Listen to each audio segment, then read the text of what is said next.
시청자 여러분 안녕하십니까? 아나운서 김지은입니다.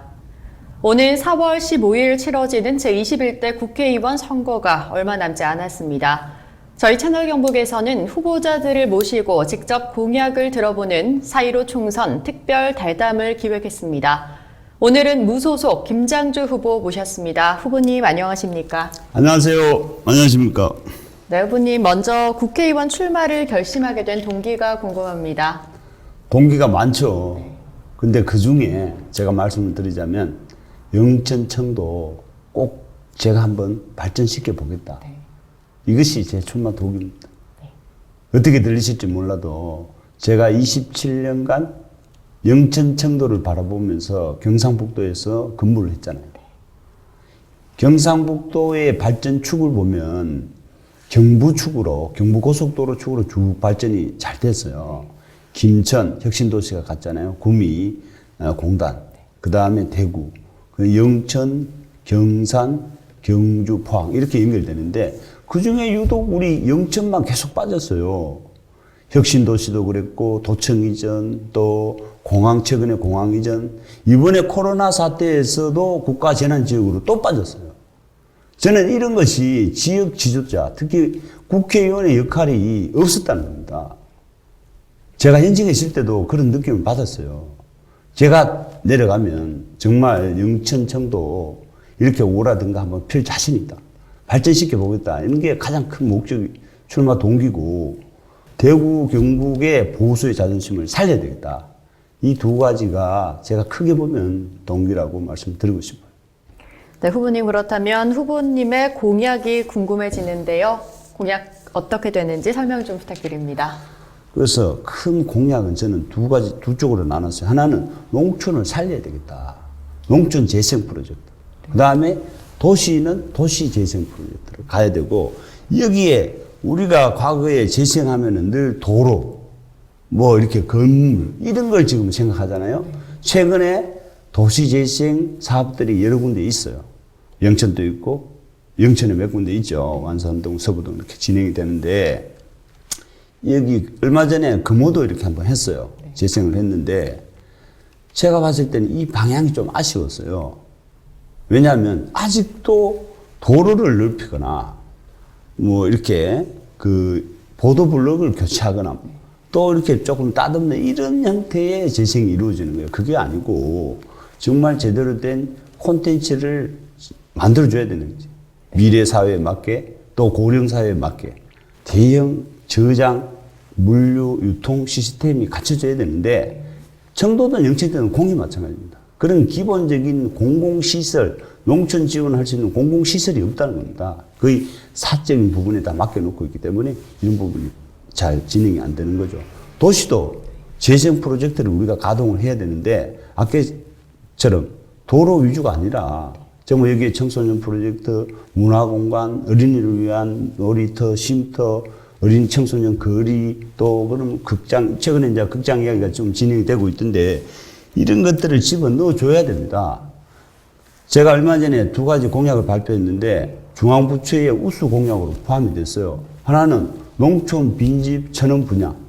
지금 농촌에 빈집들이 계속 늘어나는데 이것을 국비와 시도비를 가지고 리모델링을 하는 거예요. 그래서 도시 청년이나 젊은이들, 신혼부부들이 와서 살면서 출퇴근을 하시든 아니면 여기에 정주를 하시든 그런 대 프로젝트를 진행하겠습니다. 있는 게 하나 발표가 됐고, 두 번째는 워킹 할리데이라는 이 공약을 발표했었어요. 이 부분도 상당히 청소년들이 좋아했는데 주말이든 일정 기간이든 방학을 이용하시든 농촌에 빈집 와서 머물면서 체험하고 일하고 돈을 벌도록 하자. 이 워킹 할리데이 프로젝트에 있는데 이 부분도 상당히 호평이 좋았습니다. 이렇듯이 우리 영천이든 청도든 대구를 끼고 있기 때문에 교통 여건도 좋고 해서 저는 이렇게 좋은 콘텐츠를 개발하면 영천 청도 단번에 저는 바꿀 수 있다고 생각하는 거죠. 그래서 이 공약이 조금 복잡한데 이렇게 좀 다양하고 포괄적으로 저는 이런 생각을 갖고 있습니다. 예. 네, 도시 재생과 농촌 재생 크게 두 가지를 공약으로 말씀하셨습니다. 그렇다면 현재 영천의 가장 큰 현안이라고 할 수 있는 레츠런파크 영천에 대해서 제가 질문을 좀 드릴 텐데요. 이 레츠런파크 영천의 현재 상황은 어떠하고 향후 해결 방안에 대해서는 어떻게 생각하시는지 후보님의 의견이 궁금합니다. 지금 레츠런파크가 제가 영천 부시장 할 그 시절에 벌써 마사회와 이야기가 됐어요. 지금 거의 한 16년이 됐습니다. 아직도 설계 중이에요. 실시 설계 중. 대한민국에서 가장 오래된 프로젝트입니다. 이게. 많은 정치인들이 이것을 레츠런파크 경마공원을 가지고 지금까지도 우려가지고 선거 때마다 등장한 단골 메뉴였잖아요. 저는 이 레츠런파크 지금 실시 설계 중이지만 제가 만약에 국회의원이 된다면 이 부분은 전면 재검토됩니다. 왜냐하면 지금 시기적으로 너무 늦어버렸습니다. 16년이 지나버렸고, 두 번째, 지금 하시는 이 사업들이 초기 계획과는 많이 달라져 버렸어요. 그래서 저는 이것을 제 스스로는 못하겠지만 영천시와 또는 시민의 의사, 예를 든다면 주민투표, 시민투표를 거쳐서라도 이 부분을 한번 재평가를 해보고, 만약에 이 부분을 시민들이 원한다면 진행을 하겠지만, 제가 봤을 때는 이 부분은 재검토를 시켜서 여기에 대체되는 다른 우리 영천을 살릴 수 있는 프로젝트를 우리가 고민해서 찾아야 된다고 보는 거죠. 이걸 지금 두고 앞으로 두고 또 레츠런파크를 고민한다. 이건 맞지 않습니다. 비슷한 질문을 하나 더 드리고 싶은데요. 영천에 설립한 한국폴리텍대학 로봇 캠퍼스 설립 인가 문제 해결될 기미가 잘 보이지 않아서 많이들 답답해하고 계십니다. 당선이 된다면 이 문제는 어떻게 해결할 것인지 궁금합니다. 이 한국폴리텍대학도 네. 제가 검토를 해보니까 첫 단추가 잘못 끼었어요. 원래 이런 폴리텍 대학이 들어서려면 주무부처인 노동부와 그 다음에 교육 관련 주무부처인 교육부가 사전에 협의를 거쳐야 됩니다. 해당되는 시도, 시군과 이 두 개의 중앙부처가 협의를 해야 되는데 이 사업은 보니까 노동부만 거치고 교육부와 사전 인가 협의를 안 받아놓은 거예요. 그래서 저는 이 부분은 이 국회의원이 된다면 제가 교육부와 충분히 의논해야 됩니다. 교육부와 의사를 충분히 존중해줘야 되는 거죠. 해서 그 대안을 찾아서 가야 되는데 이 부분은 반드시 저 인가를 받아야죠. 학위를 주지 않는 이 폴리텍 대학으로서 의미도 없잖아요. 교육훈련기관에 불과하지 않습니까? 제가 꼭 받겠습니다. 제가 현직의 중앙부처에 많은 인맥이 있잖아요. 제가 5년 일찍 퇴직했기 때문에 저희 동기들이 이제 교육부에 이제 실장 내지 실장급들 정말 실무의 최층에 있는 분들인데 충분히 의논해보면 저는 답을 찾을 수 있다고 생각합니다. 네, 그리고 요즘 또 코로나19 여파로 정치, 경제, 사회, 문화 정말 모든 것이 좀 얼어붙어 있는 상황입니다. 특히나 소상공인, 자영업자 등 이 지역 경제가 너무 어렵다는 게 큰 문제인데요. 이에 대한 해법은 무엇이라고 생각하시나요? 영천이 왜 국가재난지역으로, 특별재난지역으로 선포가 포함이 안 됐느냐. 저는 너무 답답했습니다. 무능한 이 국회의원의 몫이에요, 이것도. 저는 이렇게 생각합니다. 왜? 우리 코로나 사태가 가장 먼저 들어온 게 대구, 영천이었어요. 지금 영천은 오랜 기간 동안 지금 진행이 됐기 때문에 확진자 수는 지금 36명이지만 그 경제적인 피해와 마비 정도는 가장 크다는 거죠. 대구보다 어떻게 보면 더 클지도 몰라요. 여기 왜 특별재난지역으로 선포가 안 됐을까? 포함이 안 됐을까? 최소한 우리 지역의 지도자는 우리 지금 정세균 총리한테 찾아가서 확인이라도 했어야 되고, 안 되면 지금 추가 지정 단계에 있는데 이 단계에서 우리가 피해 규모를 제대로 보고를 해서 특별재난지역으로 선포되도록 하는 게 저는 가장 급선무라고 보는 겁니다.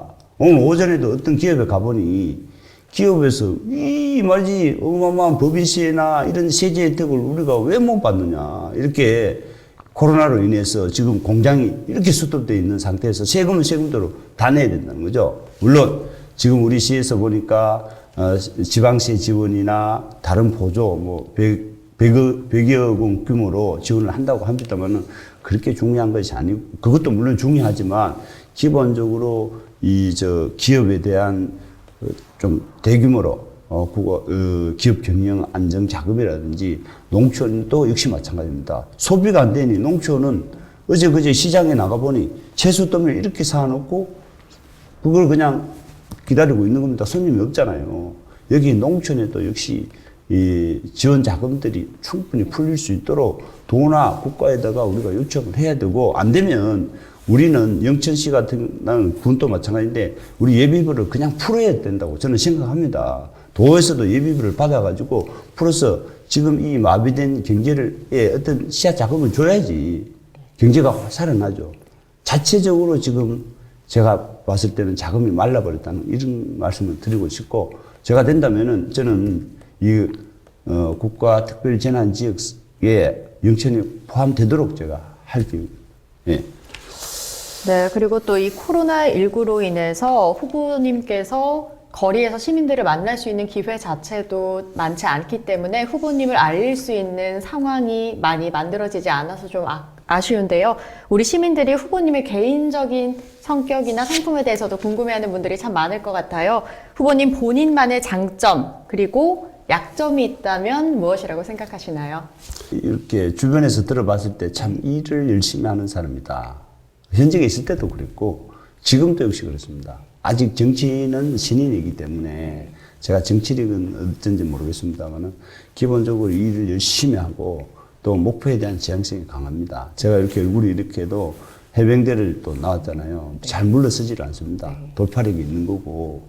그래서 그러면서 또 여기 와서 보면은 이 지역민들하고 이렇게 가볍게 소통하는 걸 좋아해요. 시장님도 그렇고 공무원도 그렇고 우리 시민도 그런데 어떤 분들은 말이 좀 많은 거 아니냐 이러는데 지금은 그런 시대가 아닙니다. 국회의원이 무슨 대단하고 입을 뚝 다물고 있어야 되는 게 아니거든요. 서로 논쟁을 할 수 있는 사람이 지도자가 되는 것이죠. 지역민들 이야기를 들어야 되고 저 이야기를 밝혀야 되는 거죠. 그런 소통력이라든지 일에 대한 추진력은 저는 지금까지도 그렇게 늘 칭찬을 많이 들었는데 반면에 또 이런 약점도 있죠. 왜냐하면 지금 저한테 이렇게 다녀보니까 아까 얘기했듯이 좀 말이 많은 거 아니냐. 좀 가볍다. 근데 이 부분을 저는 우리 영천이 잘 안 받아들이시는 것 같은데 지금 이렇게 변해야 되잖아요. 지금 다 1대1이고 페이스북 시대요. 다 직접 소통의 시대인데 지금 입을 다물고 체면을 차리고 뭐 저 사람은 무게감이 있어야 됩니다. 이런 정치의 시대는 아니라고 저는 생각합니다. 그래서 그런 부분들은 이 시대의 흐름으로 봐서 시민들께서 좀 이쁘게 봐줬으면 좋겠다. 이런 말씀을 드리고 싶어요. 네, 오늘 이 시간을 통해서 많은 유권자들이 후보님에 대해서 좀 알았으면 하는 생각이 드는데요. 마지막으로 우리 영천 시민들과 또 청도 국민들께 당부하고 싶은 말씀이 있다면 한 말씀 부탁드립니다. 예, 저는 미래통합당으로 제가 공천을 신청했었는데 여러 아쉬움이 있습니다. 국민 경선이라는 이런 제도, 그런 기회도 제가 못 받았죠. 왜냐하면 제가 현직을 바로 그만두고 공천에 매달렸다면 그 부분은 제가 뭐 이해가 되지만 제가 2년 전에 이미 공직을 사퇴하고 정치를 준비했습니다. 저는 상당 부분 제 나름대로 어떤 정치의 어떤 기반을 만들었다고 봤는데 정말 그런 기회도 없이 우리 현 의원에게 단수 공천을 해버렸습니다. 지금 우리 현 의원은 밖에서 봤을 때 많은 하자가 있잖아요. 지난 지방선거에서 시장을 잃었습니다. 우리 미래통합당 그 당시 자유한국당 공천 받은 분이 탈락이 되고 지금 현재 무소속 시장이 됐잖아요. 그 당시에 시의원님들도 절반이 다 무소속이나 또는 민주당으로 갔습니다. 정치적으로는 책임이 충분히 있는데도 불구하고 물론 미래통합당에서 다른 여러 이유가 있겠지만 갔어요. 또 일을 그렇게 안 했잖아요. 지금 다녀보면 우리 현역 국회의원님 다른 거는 몰라도 일을 한 게 없다. 뭐 했노? 이렇게 이야기하는데 제가 물러설 수가 없지 않습니까? 그래서 저는 사실은 미래통합당을 탈당했습니다. 공천받지 않은 미래통합당이죠, 사실은. 탈당을 해서 저는 이번에 꼭 일을 하는 그런 국회의원으로 평가를 받아서 국회의원이 되면 다시 우리 미래통합당으로 빨간 잠바를 입고 싶은 거죠. 꼭 입어서 이 미래통합당, 대구 경북의 보수 역시도 혁신을 시켜 나가고 싶어요. 그러니까 우리 시민들 꼭 정당 공천을, 우리 미래통합당 공천을 받은 게 우리 지역 일꾼의 최고의 자질이 저는 아니라고 봅니다. 우리가 이때까지 그렇게 했기 때문에 지금까지 이야기했듯이 영천 청도가 이렇게 오그라들었다는 겁니다. 제대로 된 일꾼, 이번에 김장주를 꼭 한번 쳐다보시고 일할 기회를 주시면은 제가 정말 이 영천 청도 제대로 바꾸도록 그렇게 하겠습니다. 21대 국회의원 선거가 임박해지면서 후보자들의 표심 다지기가 치열해지고 있습니다. 이제 이 후보자들의 목소리를 듣고 철저한 검증을 하는 것은 유권자인 우리들의 몫입니다. 4.15 총선 특별 대담, 오늘은 무소속 김장주 후보와 함께했습니다. 오늘 함께해 주신 후보님 감사합니다. 감사합니다.